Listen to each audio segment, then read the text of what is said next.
नमस्कार दोस्तों, स्वागत है आपका हमारे चैनल कुंडली टीवी पर। दोस्तों, हिंदू पंचांग में मार्गशीर्ष माह को विशेष रूप से पवित्र माना गया है और इस महीने पड़ने वाली अमावस्या और भी अधिक शक्तिशाली मानी जाती है। इस दिन किए गए उपाय, दान और पितरों के लिए तर्पण अत्यंत फलदायी होते हैं।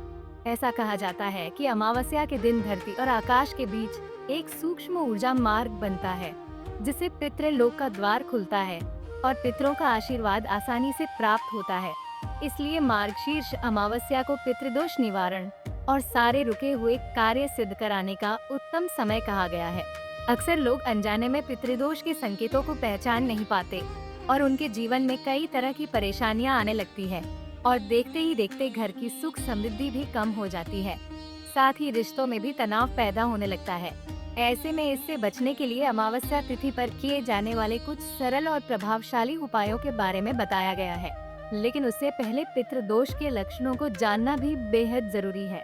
ऐसे में चलिए आज की इस वीडियो में हम आपको पितृदोष के लक्षणों और उनके उपायों के बारे में बताने वाले हैं।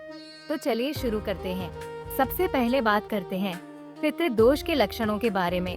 विवाह के बाद लंबे समय तक संतान का न होना या संतान होने पर उसका अस्वस्थ रहना, परिवार के सदस्यों के बीच लगातार झगड़े होना, शांति और प्रेम की कमी होना, घर में कोई न कोई सदस्य हमेशा बीमार रहना, दवाइयों का असर न होना या गंभीर लाइलाज बीमारी का होना, लगातार आर्थिक तंगी बने रहना, व्यापार में बार बार नुकसान होना या धन का आते ही व्यर्थ के कामों में खर्च हो जाना, योग्य होते हुए भी विवाह का न हो पाना या वैवाहिक जीवन का सफल न हो पाना, कोई भी शुभ कार्य जैसे नया घर, वाहन खरीदना या नौकरी का प्रयास बार बार असफल होना, बार बार सपनों में मृत पूर्वजों का दुखी या परेशान दिखना या सांपों का दिखना, इन सभी को पितृदोष के लक्षण माना जाता है।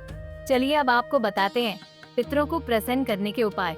इसके लिए अमावस्या के दिन किसी पवित्र नदी या कम से कम घर पर ही पवित्र नदी के जल को पानी में मिलाकर स्नान करें। शुद्ध होकर जल तिल और कुश से अपने पूर्वजों के लिए तर्पण करें। बता दें कि ये क्रिया ब्राह्मण की सहायता से या आप स्वयं भी कर सकते हैं।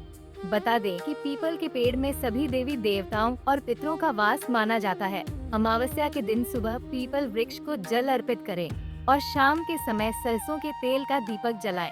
7 बार पीपल की परिक्रमा करते हुए पितरों से भूल चूक के लिए क्षमा मांगे।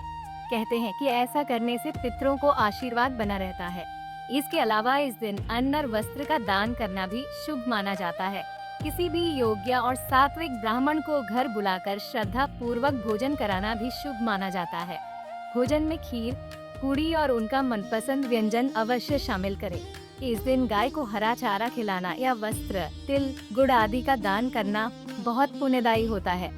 बताते चले कि भोजन का एक छोटा हिस्सा कौओं के लिए घर की छत पर या एकांत स्थान पर जरूर रखें। धार्मिक मान्यताओं के अनुसार कौओं को यमराज का दूत और पितरों का रूप माना जाता है।